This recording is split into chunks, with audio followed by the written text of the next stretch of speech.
ini mie shirataki. Jadi kalau beli mie shirataki, kalau mie itu kan umumnya dibuat dari tepung terigu ya, atau sagu lah. Ini dari porang namanya ya. Porang apa tuh Pak? Porang itu kalau zaman dulu iles-iles namanya, kalau pernah dengar. Dulu waktu kita dijajah Jepang, kita itu dipaksa untuk menanam iles-iles. Buat kita itu nggak tahu iles-iles, nggak enak kok tapi ternyata untuk bikin porang ini. Tapi kalau sekarang orang Indonesia udah tahu porang itu ya. Ini yang bagus hanya yang basah. Soalnya ada juga mie shirataki yang kering. Nah, biasanya kalau yang kering itu ditambah tapioka. Jadi yang bagus saja yang basah. Kalau ini rasanya memang tidak seenak mie biasa, bahkan cenderung kayak karet. Gitu. Jadi kalau kita berpikir rasanya gimana? Rasanya nggak enak gitu. Cuman kenyal gitu Pak? Iya, kayak karet gitu. Cuman kan gini, sebagai orang yang kena diabetes, kita kan sudah tidak berpikir tentang enak atau enggaknya. Yang penting gula darah nggak naik, itu aja. Dan ini kan juga bisa ditambah sayuran, tambah telur, ya? Betul. Jadi hanya monoton ini aja. Betul. Ya nggak enak juga lah pakai. Nggak enak. Nasi kan nasi aja. Iya. Nggak enak. Jadi ketika kita makan ya udah lupain bahwa mie yang benar itu kayak gini, udahlah dimakan aja. Yang penting gizinya tercukupi segala macam ya. Sebenarnya masih ada beberapa lagi, cuman saya nggak ada contohnya. Tapi boleh dikata sehari-hari ini ya ini yang saya makan. Karena saya makan sehari hanya 2 kali ya. Nah, saya ingin cerita lagi. Ada pendekatan yang agak berbeda untuk naturopati dan yang berbasis obat ya. Kalau yang naturopati itu tujuannya adalah untuk supaya kita bisa sembuh atau remisi ya. Ini istilah sembuh itu masih jadi bahan perdebatan ya. Oke lah, kita jangan berdebat dulu. Saya hanya ingin menunjukkan kalau yang menggunakan obat biasanya tujuan utamanya adalah supaya gula darahnya stabil. Gula darah stabil mencegah terjadi komplikasi ya. Karena diabetes itu sebenarnya tidak menakutkan. Yang menakutkan ada komplikasinya. Oke, kalau mau pakai obat itu. Kalau naturopati itu lebih jauh lagi. Kepengennya itu bisa remisi atau sembuh lah ya.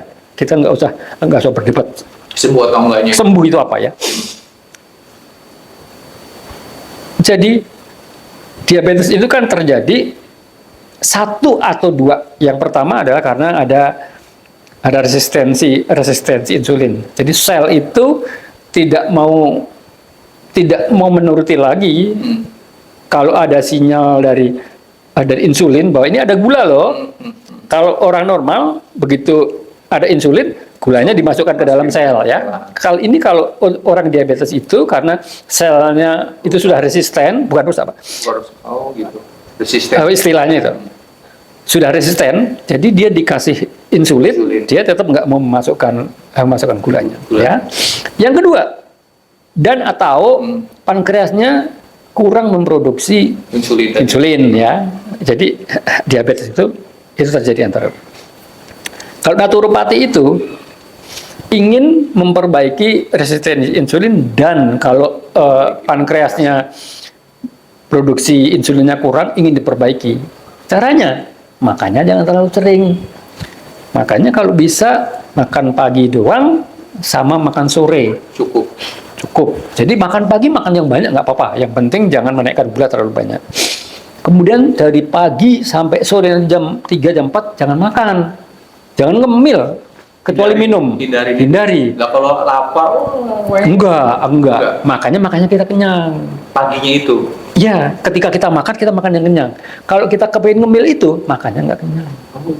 Ya, makanya ketika kita makan pagi, kita kepengen ngemil, kita kumpulkan. Oh, saya pengen 1 buah, saya kepengen makan roti yang aman, kumpulin. Jadi sekaligus. Brok gitu ya. Ya, habis itu udah perut kita kenyang, pasti nggak kepengen ngemil. Ya. Itu fungsinya apa? Supaya pankreas kita itu istirahat. Jangan terus-terusan Dihantam terus. ngebel terus. Jadi pankreas yang sudah capek, yang sel-selnya udah pada rusak, masih Paksakan. dipaksa terus gitu. Nah, Iya. itu untuk naturopati gitu. Tapi justru untuk yang bukan naturopati, justru disuruh sering ngemil. Minum obat tadi. Makan 3 kali, makan utama 3 kali. Di antara makan utama ada ngemil. Iya. Ada ngemil. Jadi saya pernah menjalani itu. Jadi sehari itu kita bisa 6 kali makan. 3 kali makan besar, Iya, karena 3 kali cemilan. seling-selingan. Ya, saya pernah menjalani. Cuman ya itu, saya ngerasa saya itu bahasa Jawanya masih gerangsang ya. Gerangsang ya. Kepengin makan terus. Bisa. Kepengin makan terus. Karena makannya dibatasi. Oh, Ketika makan, makannya dibatasi. Masih kepengin. Beda dengan sekarang, saya hanya makan 2 kali, tapi makan sampai kenyang. Kenyang. Stop. Habis itu tidak ada lagi gerangsang, itu nggak ada. Ya sudah, saya tahan kok sampai nanti sore gitu. Jadi ada perbedaan pendekatan ya. Kalau yang minum obat itu justru sering makan, sering ngemil. Kalau naturopati tadi. karena naturopati enggak, justru makan itu cukup 2 kali, pagi sama sore. Kemudian dari sore Sampai malam ke pagi. sampai pagi itu enggak makan lagi. Itu yang namanya intermittent fasting. Kalau kita makan terakhir jam 4, terus sampai jam 8 pagi kita baru makan, itu sudah 16 jam. Nah, itu minimum. Sama puasa dong Pak, bersama. Puasa. Jadi Puasa. menghangatkan Pankreasnya. Berarti sel-sel yang Betul. akan berkembang Betul. lagi Nah. baru seperti itu ya. Saya balik lagi urusan perdebatan. Sembuh atau enggak? Saya cuman begini, saya yakin minimal dengan menjalani naturopati ini, saya punya harapan. Betapapun sulitnya, suatu ketika mungkin saya sembuh. Beda dengan ketika saya minum obat. Pokoknya saya minum obat, pokoknya gula saya tidak naik, ya. Itu beda harapannya. Dan saya bisa membuktikan. Ada tes yang namanya HUMA ya, homeostasis model assessment. Itu untuk cek 2 tingkat resistensi insulin sama produk insulin. Nah, kalau kita mau tahu diabetes kita menjadi lebih baik atau enggak, ceklah 2 itu, HUMA IR namanya dan HUMA B, ya. Itu akan ketahuan. Kalau hanya cek gula darah harian, itu nggak akan ketahuan apakah diabetes kita menjadi baik atau nggak ketahuan. Saya selama 2 tahun ini, saya bisa membuktikan kok HUMA B saya naik. Jadi kapasitas produksi insulin saya awalnya cuma 10%. Itu sudah kecil sekali. Sekarang sudah cek terakhir sudah jadi 30. Naik kan berarti kan? Jadi saya yakin dengan cara saya untuk mengikuti pola naturopati, ada kok hasilnya. Ada manfaat ke depan. Ada manfaat ke depan. Saya tanpa obat. Tapi saya hanya merubah pola hidup. Apa yang saya makan itu saya pilah-pilah. Yang ini Bagus dong. yang ini menaikkan gula darah nggak saya makan. Kemudian plus olahraga. Olahraga itu efektivitasnya jauh melebihi obat. Ya. Kalau saya olahraga, itu gula darah bisa jalan kaki aja ya, jalan kaki 30 menit, gula darah bisa turun 20 sampai 30 mgdl ya. Jadi saya tiap hari kalau saya pagi sarapan papeda, gula saya bisa turun 30. Lumayan 30%. 30 poin. 30 Poin ya. Jadi 30 miligram per desiliter Papeda itu ya. papeda. Jadi Ya. pengaruh besar juga ya. Pengaruhnya besar. Daripada kita makan nasi, udah nasi bikin Betul. nasi. Tapi dengan catatan harus olahraga ya. Nah, ada orang yang bertanya, kalau gitu Pak, lebih efektif mana? Bapak makan papeda atau karena olahraganya? Saya bilang Dua-duanya. Kombinasi. Karena saya sudah membuktikan, saya makan nasi, kemudian saya olahraga. Saya makan mie, kemudian saya olahraga. Saya makan papeda, kemudian olahraga. Yang turunnya paling jauh itu adalah makan papeda plus olahraga. Makan mie masih naik sedikit. Makan nasi masih naik juga, gitu ya. Jadi saya bisa bilang kombinasi antara pemilihan makanan dan olahraga itulah yang paling bagus. Olahraganya itu apa itu, Pak? Jalan kaki. Jalan kaki. Aja, setengah jam aja deh. Itu nggak ada mitos tuh Pak, wah kita saya habis makan nih. Itu kan dulu kata orang Jawa gitu ya. Wah, kan habis begah bro, nanti muntah gitu. Ya kan olahraganya nggak jungkir balik, olahraganya hanya jalan kaki gitu ya. Itu pun nggak jungkir bener. Itu pun masih Mitos ada. berarti ya kayak gitu. Iya, mitos. Itu pun masih ada jedanya lah. Kalau dari paper yang saya baca, masih setengah jam setelah selesai makan. Tapi saya pernah ngecek, enggak. Yang bagus itu 10 menit. 10 menit setelah makan Kurang juga masih harus jalan kaki. jalan kaki. Karena dalam waktu setengah jam itu gulanya udah naik. Gulanya udah naik walaupun nanti ketika kita olahraga turun, tapi udah naik duluan. Berarti bagusnya itu makan dulu baru olahraga. Itu. Nah, banyak kan orang olahraga dulu baru makan, nanti makan Betul. bubur, makan ini sama aja dong. Sama Pak. aja ya. Sebagai diabetes sih, yang bagus itu adalah olahraga setelah makan.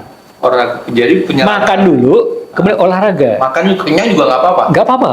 Kenyang sekata bapak tadi. Betul. Nggak apa-apa. Sarapan pagi kan lebih bagus sarapan aja olahraga sebentar jalan. Ya. Karena gini, dengan olahraga itu sel yang sudah resisten tadi itu dia nggak perlu insulin.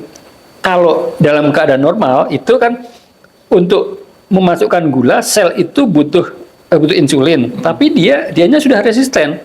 Dikasih insulin berapapun dia nggak nurut. Tapi dan olahraga, gula itu bisa langsung masuk ke sel. Penyerapannya langsung, tidak perlu insulin. Itu jangka waktu berapa menit tuh Pak? Olahraganya itu 30 menit, 10 menit cukup? Maksudnya apa? Kalau setelahnya, setelah makan 30 menit lah. Cukup ya? Cukup. Olahraga itu ya? Olahraga. Kayak jalan aja kan minimal. Jalannya juga 30. Iya. Jadi misalnya selesai makan jam 9, jam setengah 10 kita mulai jalan sampai jam 10. Tapi jangan langsung diukur gulanya, tunggu lagi 1 jam.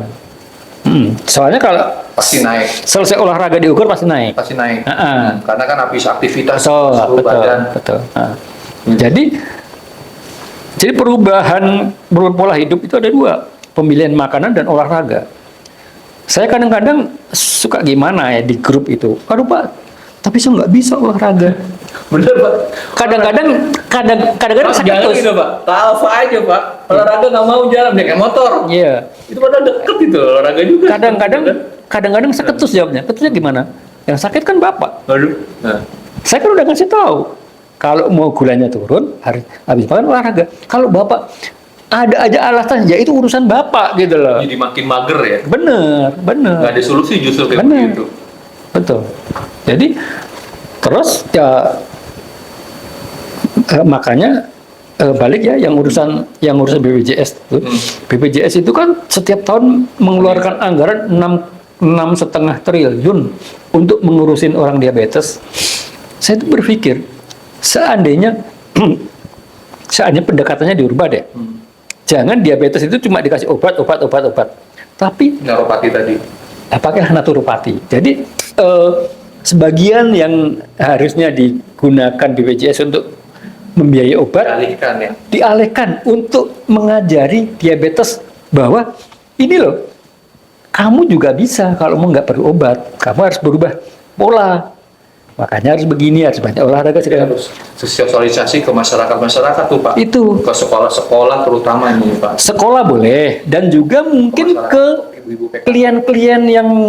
klien BPJS yang sudah terkena diabetes, kasih mereka pilihan. Kamu bisa loh begini, bahwa kemudian mereka lebih nyaman pakai obat, ya terserah aja. Yang penting mereka tahu. Nggak akan ada habisnya loh Pak minum obat loh Pak. Memang nggak ada habis. Nggak akan ada habisnya, nanti efeknya bakal ginjal kena yang lain. Kalau itu enggak, kalau obat itu aman ya. Aman ya. Kalau diabetes kena ginjal itu bukan karena obat. Biasanya karena gulanya udah tinggi atau salah minum herbal. Kalau obat aman, kalau obat. Seru banget ini. Tahu nggak? Kadang ada kesalahan. Diabetes itu kan kencing manis, harus dilawan dengan yang pahit-pahit. Minum semua yang pahit, ginjalnya yang kena. Oh, Itu sering berarti kejadian. Mitos-mitos kayak gitu Betul. harus benar-benar Tadi di ngerti ya. Kalau saya bilang, kalau mau minum obat aja gitu. Tapi jangan herbal campur. Jangan herbal yang tidak jelas gitu. Minum ini. Udahlah minum obat aja lah. Kalau mau obat aja gitu. Karena obat itu aman. Kalaupun kena ginjal, itu karena dia telat minum obatnya, gulanya udah naik. Oh. Lama-lama ginjalnya kena. Jadi bukan karena obat. Bukan obat ya. Bukan. Obatnya aman. Ya, jadi saya juga baru tahu juga tuh Pak. Itu kan, jadi ya mudah-mudahan aja nih Pak yang tadi soal ngomong soal BPJS ya, didengar nih pejabat-pejabat BPJS. Kan sayang itu uangnya itu lebih baik dialihkan ke pengobatan yang lain kan. Betul. Jadi lebih manusia Indonesia itu lebih produktif sebetulnya kan. Jadi bandingin kita survei obat nanti memperkaya obat juga kalau produksi obat. Yang jelas saya bisa membuktikan kok. Saya udah 2 tahun nggak minum obat. Bagus humas saya. Iya. Humas saya kan membaik tadi saya ceritakan. Jadi kapasitas produksi insulin saya naik kok gitu. Yang saya yakin kalau minum obat nggak akan terjadi. Itu. Jadi harus ada kemauan untuk merubah pola pendekatannya lah ya. Jangan pokoknya diabetes kasih obat titik gitu loh. Nah kalau dia udah diabetes dikasih insulin juga gimana itu Pak? Itu biasanya karena sudah parah ya, jadi dia menggantikan pankreas sebenarnya. Kan yang memproduksi insulin itu kan pankreas harusnya. Tapi kalau sel-selnya itu sudah banyak yang mati, pankreas insulin yang dihasilkan sedikit ya suntik. Tapi bisa nggak Pak? Tadi udah makan obat, udah kena insulin, pakai naturopati ini juga bisa normal lagi nggak Pak kira-kira? Sebetulnya bisa, tapi akan lebih baik lagi kalau sebelum dia harus suntik insulin. Kalau obat nggak apa-apa lah. Saya kan juga obat ya asalnya.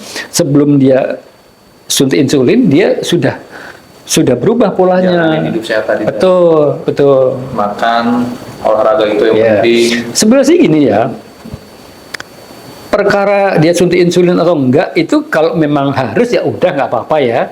Cuman untuk menjadi remisi atau sembuh dalam tanda kutip itu menjadi lebih sulit. Panjang jadinya. Jadi panjang ya. Bukan berarti nggak bisa ya, mungkin bisa gitu, cuman lebih lama ya.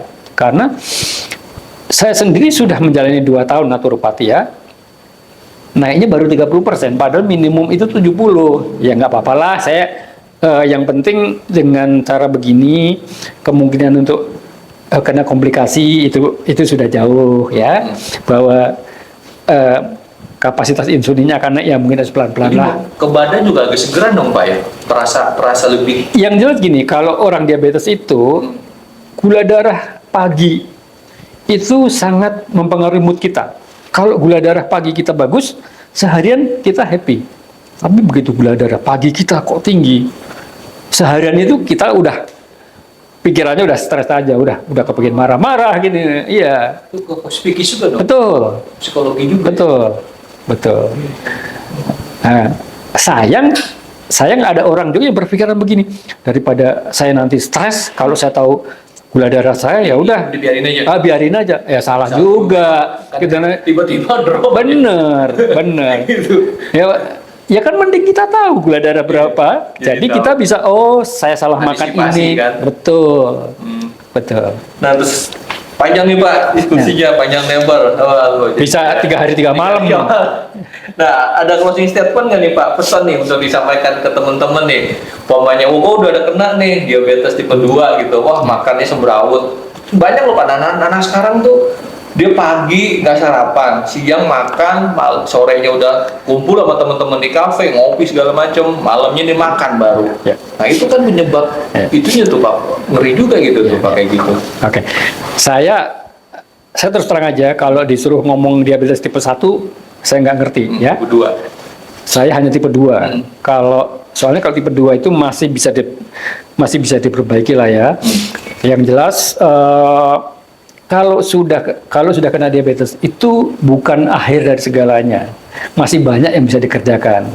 Dan ya Bumi belum runtuh ibaratnya. tapi belum runtuh gitu. Asal paham aja, oh diabetes itu terjadi karena ini. Ya udah, yang menyebabkan gula darah kita selalu tinggi itu dihindari ya. Ini contohnya gini. Yang ini jangan dimakan lah itu. Ini ya. Iya. Jagung. Ini apa ini? Ini Pak? oat ini. Nah, oat. Nah, Pokoknya sehat ini Pak. nah itu dia. Orang kan sarapan Bener, ini, Pak. bener itu. Saya selalu menyayangkan. Dibilang oat itu sehat, enggak sehat. Dia kan juga sama dan gandum juga, Oatmeal ya. nggak sehat. Sehat untuk orang sehat, tapi untuk orang diabetes semuanya itu nggak sehat. Oat itu nggak sehat, gitu. Karena dia patinya juga tinggi, gitu loh. Saya sering berdebat di grup. Biasanya saya bilang gini aja deh. Untuk tahu oat itu sehat atau coba kamu makan deh. Kamu makan sebanyak yang kamu pikir sehat. Kemudian setelah 2 jam kamu cek gula darah kamu. Tinggi. Naik apa enggak? Kalau buat saya naik. Dan jangan pernah ngomong bahwa reaksi tubuh setiap orang tuh beda-beda. Enggak. Kalau kita sudah diabetes, reaksinya pasti sama. Oh itu sama ya rata-rata? Sama. Nggak ada orang diabetes yang Ini beda. yang satu makan nasi oke, yang satunya enggak. Pasti sama reaksinya. Sama dan oat. Oat, terigu, roti, mie, itu sama saja gitu. Apalagi kalau makan nasi pakai mie. Nah, itu. Jadi itu mungkin Indonesia tuh. mungkin saya tegaskan lagi bahwa kena diabetes itu bukan akhir dari segalanya. Asal kita tahu dan kita mau berubah. Tapi kalau kita tetap aja nggak mau berubah, ya diabetesnya sih nggak masalah. Diabetes cuma nggak ada ininya kok, nggak ada rasanya. Iya. Cuman nanti kalau sudah kena naturopati, sudah kena mata, Wah, terus efeknya kemudian baru berasa. kakinya harus diamputasi. Nah, itu baru gitu. Makanya supaya tidak terjadi ke sana, aturlah gula darahmu. Dan itu gampang.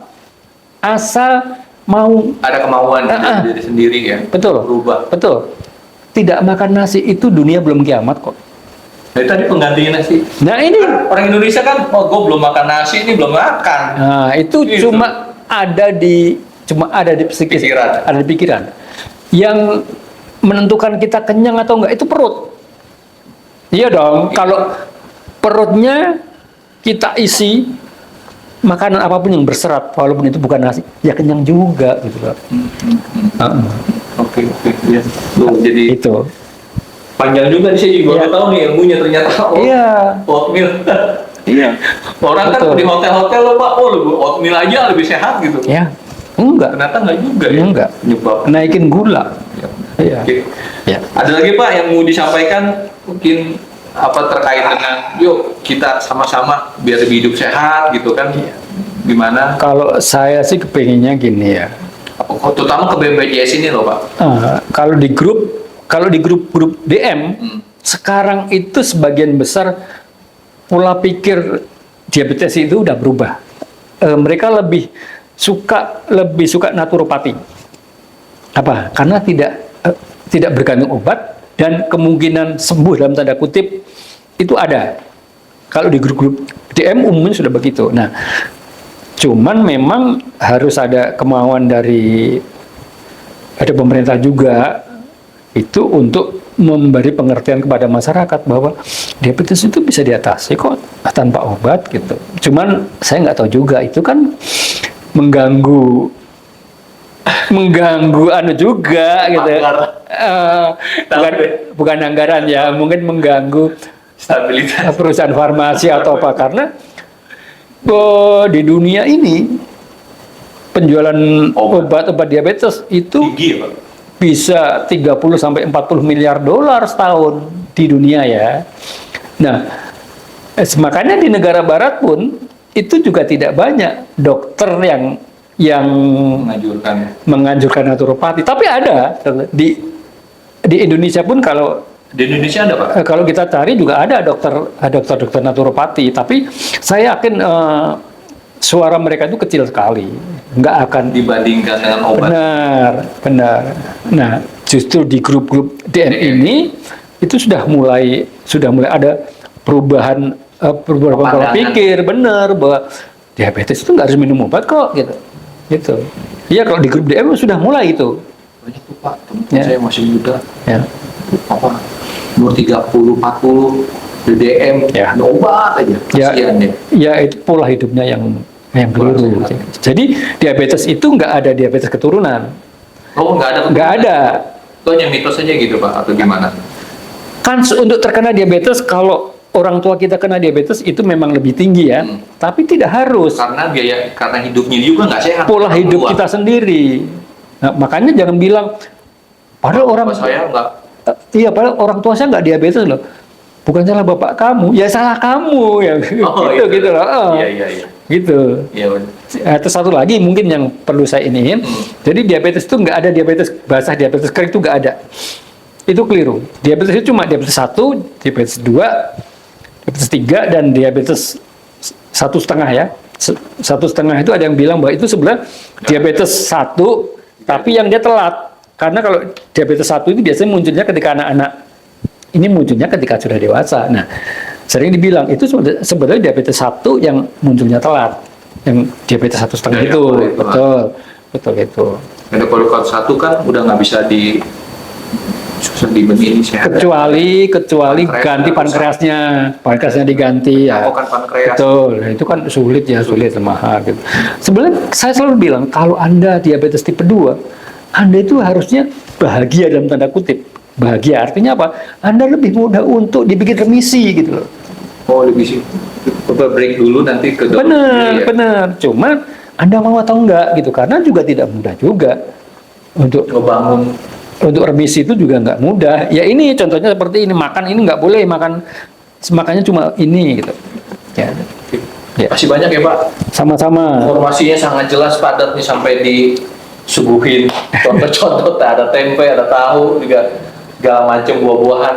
Jadi hindarilah makan-makan seperti ini Pak ya. Tipe 2 ini ya. Jadi lebih sehat ya Sobat Ngoko. Jadi semoga diskusi kita singkat padat ini Pak ada manfaatnya buat teman-teman sekalian semuanya yang tipe 2-nya ini, jadi lebih optimis lah Pak.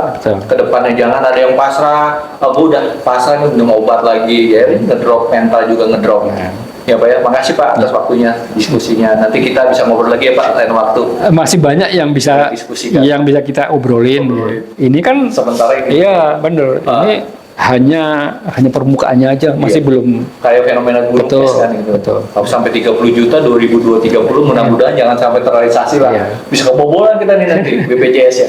Sobat Ngoko, assalamualaikum warahmatullahi wabarakatuh. Waalaikumsalam warahmatullahi wabarakatuh. Terima kasih Pak.